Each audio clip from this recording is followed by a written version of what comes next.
If no amount of coffee seems to help you feel fresh and alert in the morning, you may be able to blame your genes. According to a new study by the genetics company 23andMe, the preference for being a morning person, someone who enjoys waking up early and going to bed early, rather than being an evening person, who tends to stay up late at night and desperately reaches for the snooze button when the alarm goes off in the morning, is at least partially written in your genes. Researchers at the company found 15 regions of the human genome that are linked to being a morning person, including 7 regions associated with genes regulating circadian rhythm, the body's internal clock. I find it interesting to see how genetics influences our preferences and behaviors, said study co-author David Hines, a statistical geneticist at 23andMe, a privately held genetic testing company headquartered in Mountain View, California. Circadian rhythms are roughly 24-hour cycles of activity controlled by the brain that tell our bodies when to sleep and help regulate other biological processes. Disruptions to the cycle contribute to jet lag and have been previously implicated in sleep disorders, depression and even obesity, according to Hines. But until recently, research on circadian rhythms has been limited to experiments in animals and a few small studies in humans, he said.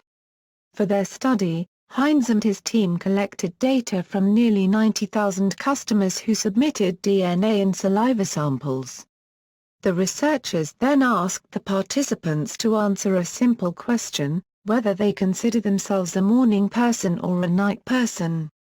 By comparing the survey responses with information from the participants' DNA, the scientists were able to analyze whether any single base pair mutations, called single nucleotide polymorphisms, or SNPs, showed up more frequently in people who identified themselves as being a morning person.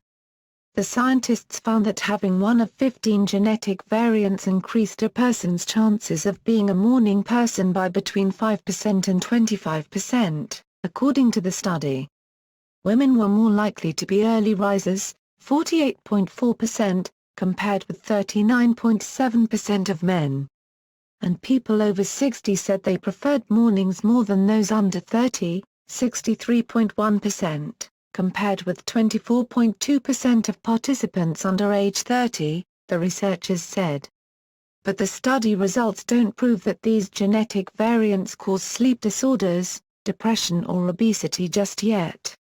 That would take further research in other populations, as well as animal studies, to confirm a causal relationship, Lee said. Nevertheless, it shows that sleep is important to our health, said study co-author Yauna Hu, a data scientist who recently moved from 23andMe to Amazon. This study provides some useful evidence and guidance for researchers to know where to poke more, she said.